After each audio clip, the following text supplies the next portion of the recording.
Assalamualaikum warahmatullahi wabarakatuh. Saya ucapkan kepada Ustazah dan rakan-rakan. Hari ini kumpulan saya akan membentangkan tentang kata pinjaman.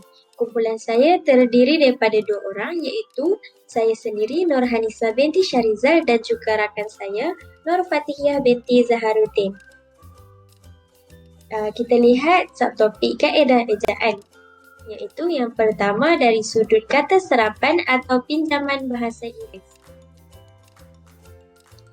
Sejarah peminjaman kata, iaitu menerima pinjaman dari pelbagai bahasa seperti bahasa Arab, bahasa Inggeris dan bahasa-bahasa Eropah lain disebabkan penjajahan Inggeris dan Belanda.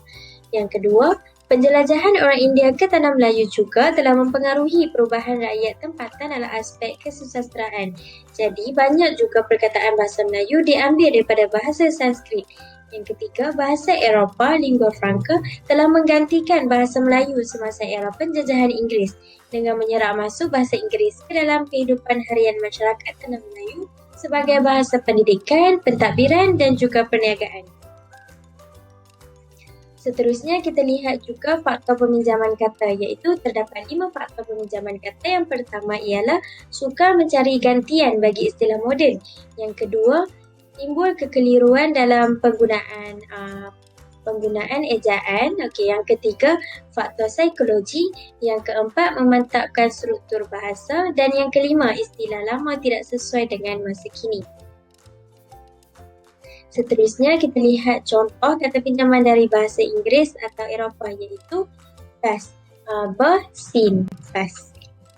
Okey, kita lihat lagi kata pinjaman bahasa Inggeris. Kata pinjaman daripada bahasa asing, khususnya bahasa Inggeris, hendaklah dikekalkan bentuk bunyinya serta sedikit penyelarasan dengan kaedah ejaan bahasa Melayu. Jadi, bunyi glottal dilambangkan dengan huruf kaf seperti perkataan abstrak. Contohnya ejaan alif ba sin ta raf kaf, iaitu abstrak. Bunyi rangkap konsonan di akhir kata yang berlainan daerah artikulasi akan dieja secara terpisah.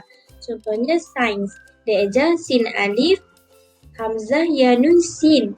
Sains, nun sin yang akhir itu dipisahkan disebabkan kata pinjaman daripada bahasa Inggeris. Seterusnya, kita lihat pula yang kedua, iaitu kata serapan atau kata pinjaman. Pengejaan kata serapan daripada bahasa Arab. Kata serapan daripada bahasa Arab yang berupa istilah khusus dieja seperti ejaan asal dalam bahasa Arab. Contohnya, pada narumide wudu, tapi dieja dalam Jawi pun seperti bahasa Arab, iaitu waw, dhaw, waw, hamzah, wudu. Yang kedua, kita lihat zakat. Dieja dikekalkan juga ejaan Arab tu dalam Jawi, iaitu dieja zai, kaf, alif, ta, zakat. Seterusnya, kita lihat pula kata umum daripada bahasa Arab yang sudah terserap dalam bahasa Melayu dieja dalam ejaan Jawi mengikut cara mengeja kata jati dalam bahasa Melayu. Contohnya seperti sabun, dieja sin alif sa ba waw nun bun, sabun. Okey, seterusnya bunyi vokal A, I atau U tanpa huruf vokal pada istilah agama ditulis dengan huruf alif, ya atau waw pada kata serapan yang digunakan dengan pengertian umum. Contohnya, arif, dieja dalam Jawi ain alif, ro ya fa, arif. Tapi bila eja al-arif, ya selepas ro tu dibuang. Okey, dieja alif lam, ain alif, ro fa, al-arif. Seterusnya, bagi kata serapan daripada bahasa Arab yang berakhir dengan suku kata terbuka menggunakan bunyi vokal A, I atau U dan dieja tanpa vokal di suku kata akhir. Kata dasar yang berkenaan hendaklah ditulis dalam bahasa asalnya. Contohnya tanpa menggunakan huruf vokal. Tapi apabila dibentuk kata terbitan perlu ditulis huruf alif, ya atau waw. Contohnya seperti fardu. Bila kata tunggal seperti fardu saja dalam Jawi dieja farodo. Tapi bila kita tambahkan imbuhan seperti mem, contohnya memfardukan. Okey, bila dieja dalam Jawi ditambah waw selepas to. Contohnya mim, faro, to, waw, kaf, nun. Memfardukan. Seterusnya kita lihat pula Pada umumnya, semua kata serapan daripada bahasa Arab dieja seperti ejaan asal dalam bahasa Arab. Tapi, walau bagaimanapun, untuk menghindarkan kekeliruan dalam pembacaan, huruf vokal ya atau waw digunakan dalam ejaan Jawi. Okey, contohnya seperti fikir. Fikir dalam bahasa Arab dieja fa kaf ro. Tapi bila diubah dalam ejaan Jawi ditambah ya. Fa ya kaf ya ro. Jadi bunyi dia fikir. Okey, seterusnya huruf alif maqsurah iaitu ya tanpa titik bawah yang melambangkan bunyi vokal A dalam ejaan asal bahasa Arab dikekalkan. Demikian dalam ejaan Jawi. Contohnya seperti Musa, iaitu dieja dalam Jawi sama seperti dalam ejaan bahasa Arab. Mim waw sin ya maqsurah. Yang kedua contohnya seperti taqwa, dieja sama juga dalam ejaan asal Arab dengan ejaan Jawi iaitu taqaf waw ya maqsurah. Okey, seterusnya gerakan saya akan membentangkan slide seterusnya. Terima kasih. Seterusnya, saya Nur Fatihiyah akan meneruskan pembentangan dengan membentangkan kata pinjaman bahasa Arab dan Inggeris.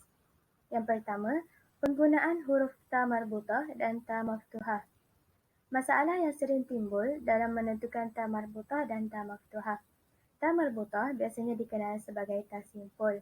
Kedudukan ta marbutah dalam perkataan adalah di akhir perkataan. Contoh-contoh ta marbutah iaitu perkataan pertama iaitu perkataan ibadah. Dalam bahasa Arab, perkataan ibadah, ejaan huruf terakhirnya digunakan huruf ta marbutah. Begitu juga dalam ejaan Jawi. Begitu juga dengan perkataan akidah, madrasah dan sirah. Ejaannya dalam bahasa Arab dan Jawi dieja berakhir dengan huruf ta marbutah. Kata pinjaman di atas ialah kata istilah khusus yang khusus penggunaannya untuk amalan dan kegiatan agama Islam. Maka, ta marbutah kekal dalam penulisan Jawi. Ta marbutah cuma ada pada kata pinjaman bahasa Arab sahaja. Oleh itu, masalah yang membuatkan pengguna keliru ialah apabila ada kata pinjaman bahasa Arab ditulis dengan huruf ta maftuhah. Seolah-olah ta maftuhah menggantikan tempat ta marbutah. Contoh-contoh ta maftuhah. Perkataan pertama iaitu perkataan sahabat. Dalam bahasa Arab, perkataan sahabat diakhiri dengan huruf ta marbutah. Manakala dalam ejaan Jawi, perkataan terakhir digunakan dengan huruf ta maftuhah. Begitu juga dengan perkataan taat, adat dan hayat. Dalam bahasa Arab, huruf terakhirnya menggunakan huruf ta marbutah. Dan dalam ejaan Jawi, huruf terakhirnya menggunakan huruf ta maftuhah. Daripada jadual di atas, dapat kita lihat kata pinjaman bahasa Arab pada penulisan bahasa sumbernya ditulis dengan huruf ta marbutah, tetapi digantikan dengan ta maftuhah apabila ditulis dalam tulisan Jawi. Ada beberapa syarat untuk kita tentukan sama ada kekalkan ta marbutah atau tukarkan kepada ta maftuhah. Seterusnya, saya akan membentangkan penggunaan huruf ha dan ha.